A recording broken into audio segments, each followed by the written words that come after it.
सत्यवादी राजा हरिश्चंद्र की कथा सुनना है और इस कथा को सुनने के बाद एक बात गौर करिएगा, बड़ा ताकत वाला दिल अगर होगा उनके भी आंख में आंसू आ जाएगा कि वीरेंद्र बाबा आज कथा में आप क्या बोल गए। इतनी अच्छी कथा है महाराज। और इस कथा को वीरेंद्र बाबा जहां जहां बोले हैं सुपर हिट में प्रवचन है। याद हम जितना प्रवचन करते हैं ना उसमें सबसे बढ़िया कथा आज का है। एक निवेदन और करेंगे, सत्य के नाम पर कथा है, सत्य के नाम पर ये प्रवचन चलने जा रहा है और ये कहीं बाहरी कथा नहीं है, हमारे राम जी के घर की कथा है महाराज। राम जी के पूर्वज हैं सत्यवादी राजा हरिश्चंद्र। राम के पिता का नाम चक्रवर्ती नरेश दशरथ और दशरथ के अगले पीढ़ी की कथा है मनु शत्रुपा, रघु, दधीच, शिवी, भगीरथ, नल, ये जितने लोग हैं महाराज हमारे राम के पूर्वज हैं। और राम की पहली पीढ़ी सत्यवादी राजा हरिश्चंद्र की कथा आप लोग सुनने जा रहे हो। और हरिश्चंद्र की कथा में वीरेंद्र बाबा क्या डालने जा रहे हैं ध्यान दो आप। हरिश्चंद्र के राज में एक बात गौर करो आप। हरिश्चंद्र के राज में बाघ और बकरी एक घाट पानी पीते हैं और हरिश्चंद्र के राज में अयोध्या में कोई झूठ नहीं बोलता है। केवल आज कथा हमारी सत्य पर है। आप किसी मंदिर में जाओ चाहे ना जाओ, पूजा करो न करो, कोई फूल माला चढ़ाओ न चढ़ाओ, प्रवचन सुनो न सुनो, कोई दान पुण्य करो न करो, प्रयाग तीर्थ नहाओ चाहे मत नहाओ, लेकिन एक ही काम जान जाओ, केवल सत्य बोलना। तो सत्य बोलने के बाद सारी भक्ति आपकी पूर्ण हो गई। ताली बजा बढ़िया। सत्य के नाम पर मेरी कथा है। तुलसी बाबा रामायण में लिख रहे हैं और यहीं से प्रवचन प्रारंभ है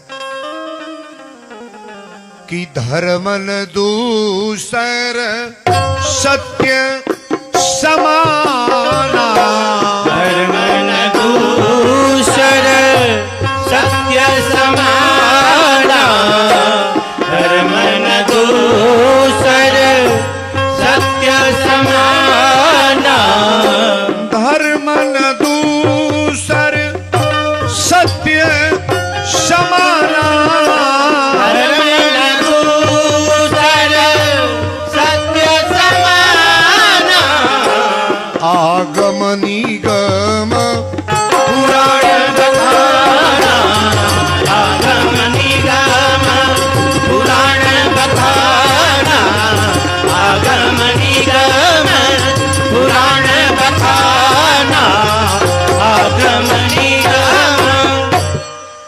मानस की चौपाई पढ़ने वाले लोग गौर करेंगे।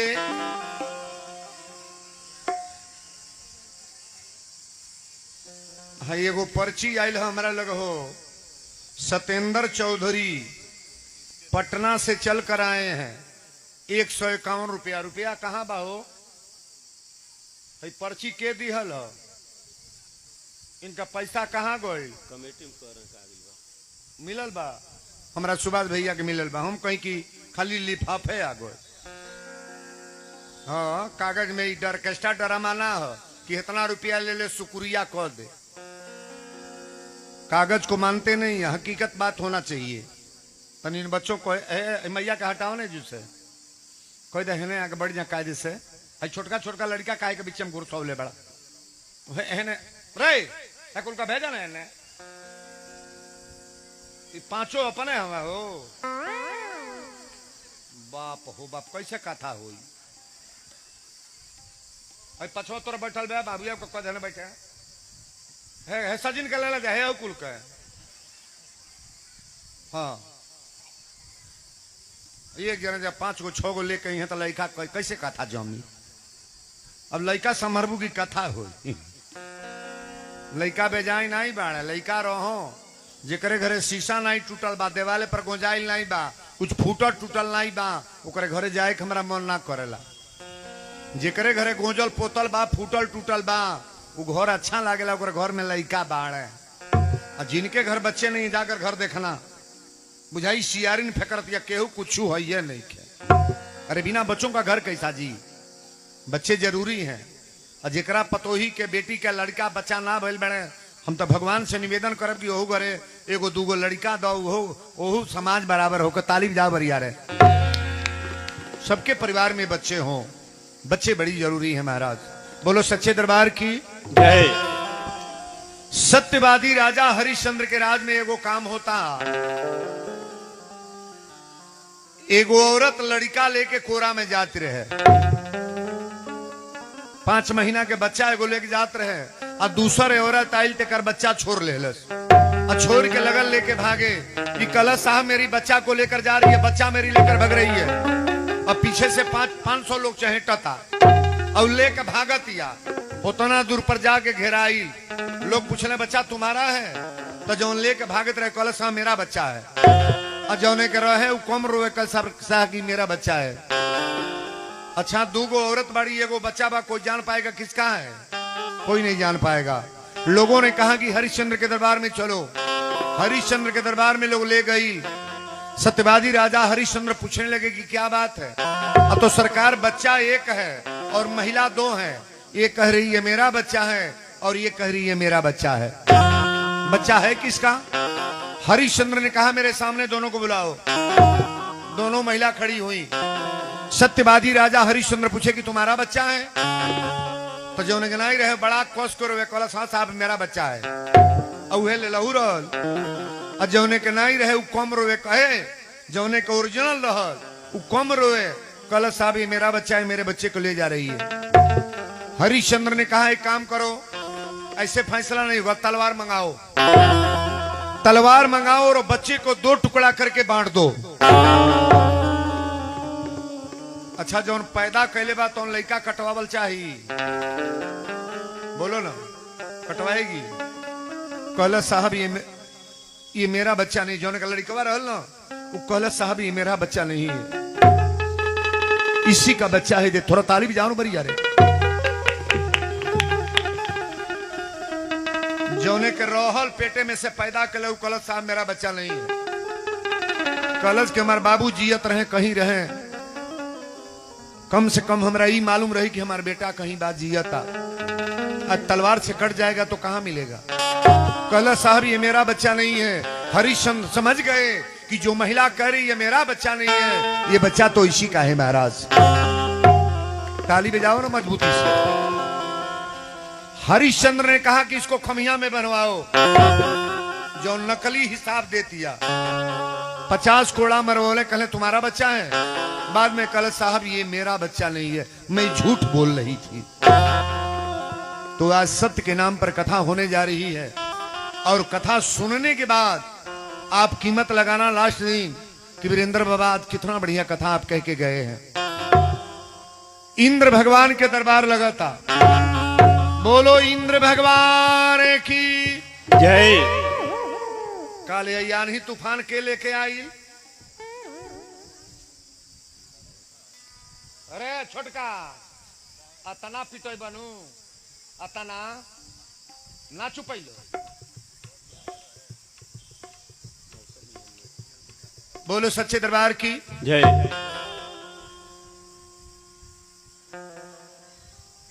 है ना ताकल जा बादर बुनी न निहाल जा दादा। इंद्र भगवान के नाम ले ली तब तो बदर निहार तर को बाबा इन्हें से गंभीर होता का। कल ही का लखा ना यही तनी हवा हवा आ जाई, बड़ा गर्मियों बा ना। बोलो सच्चे दरबार की जय। इंद्र के दरबार लगा था। इंद्र के दरबार में सारा देवता लोग राजा महाराजा गए बड़े, और वही इंद्र के दरबार में नारद जी बीड़ा बजावत गईले। नारद जी पहुंचले तो कहले नारायण नारायण नारायण। भगवान इंद्र कहले नारद कौना जगह से? नारद कहले सरकार हम मृत लोक से आवतनी, एक जगह अयोध्या है।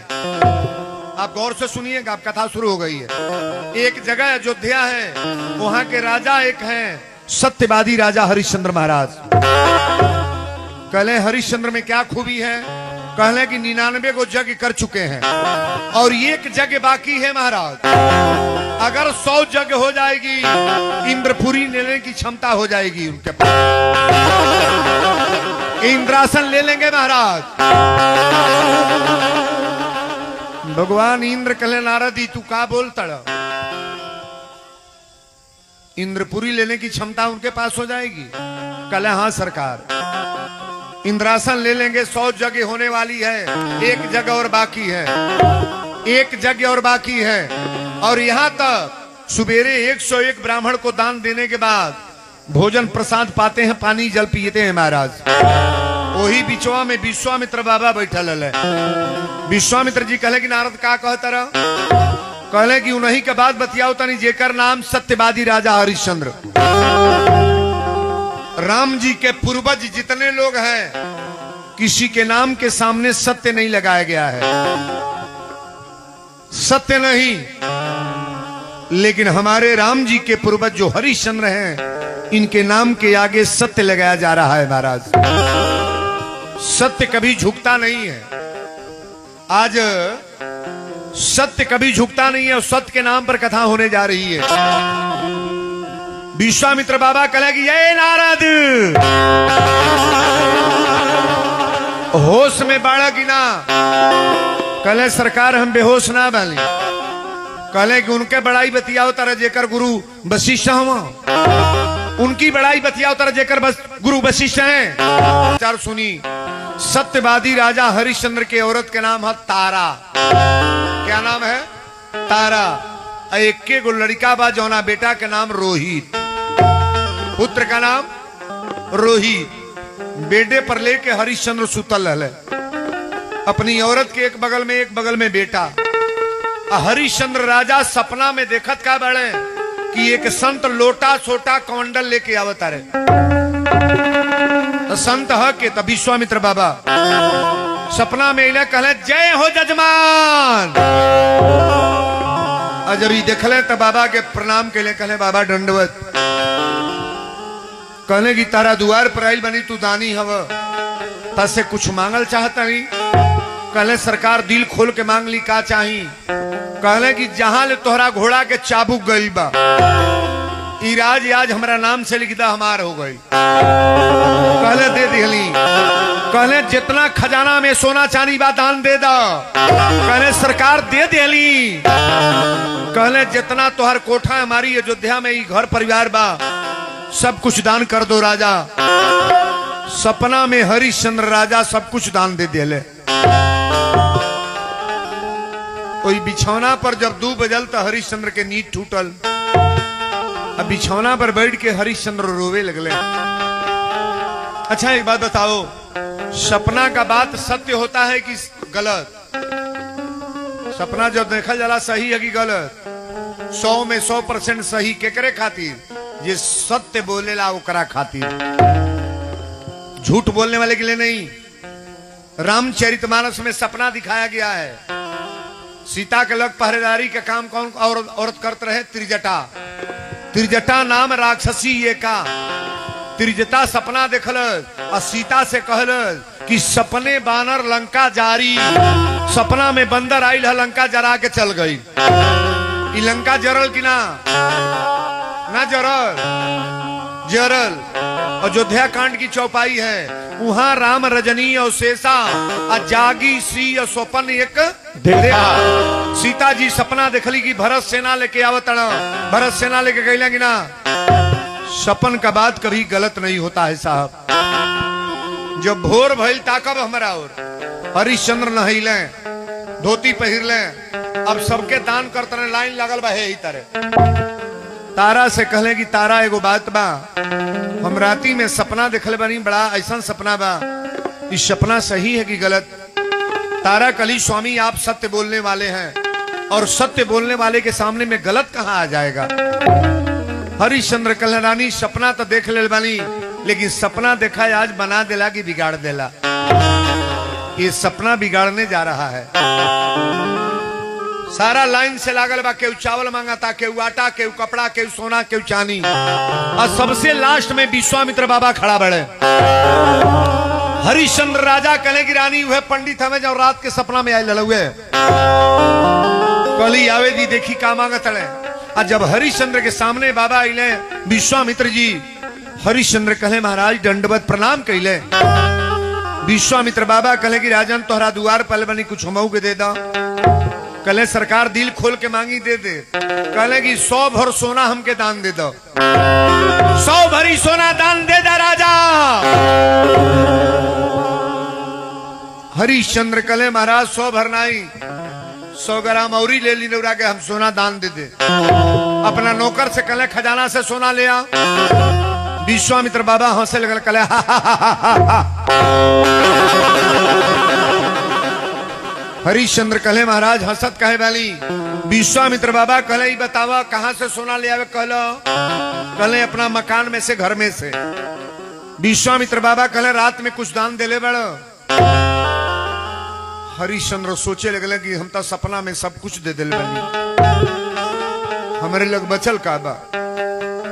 अच्छा दान दे दिहल जाला, ओहू में से लिहल जाला। कहो ये जो चाउर आटा रुपया देता में से फिर ले।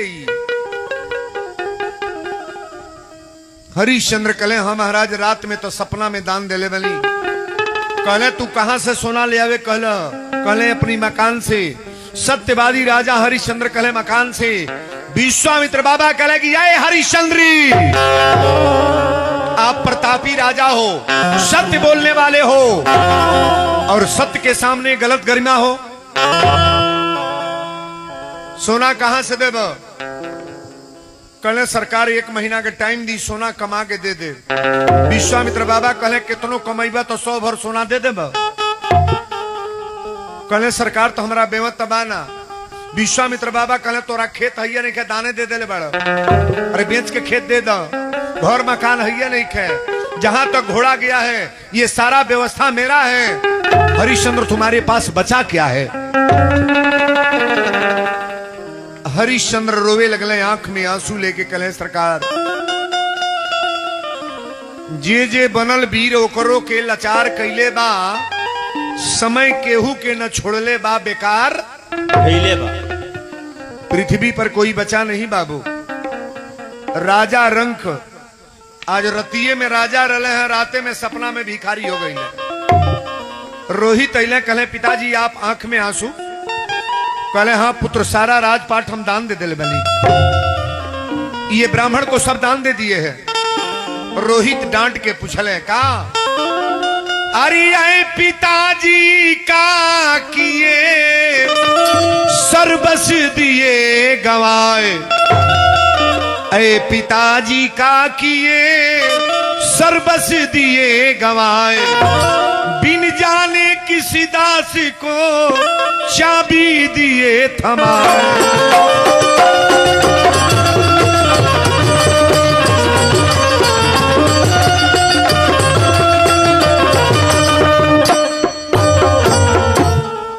कहले कि बिना जानल बुझल पंडित जी के चाबिये दे देली। हरिश्चंद्र कहले बेटा अभी अयोध्या हमार ना हो है बाबू, भाई घर जौन बिल्डिंग बनल बा आपन हो। कहो भाई पेड़ जौन लगावल बा आपन हो, खेत जौन जोताइल बा तौन आपन हो, सब ठाकुर जी का है महाराज। आप लोग आरती में गाते हैं तेरा तुझको अर्पण क्या लागे मेरा। दान बुरा चीज है कि अच्छा, सबसे सुंदर चीज दान है। बक्सा में कितनो कपड़ा बा तोरे साथे जाई ना, एजू एगो साड़ी चढ़ जाई तो वो न जाई, नहीं जाएगा। भाई पूछबू कहां ले पहुंचल बाड़ी, तन हिलावल कर इनके दही आई तार झकझोरल करो।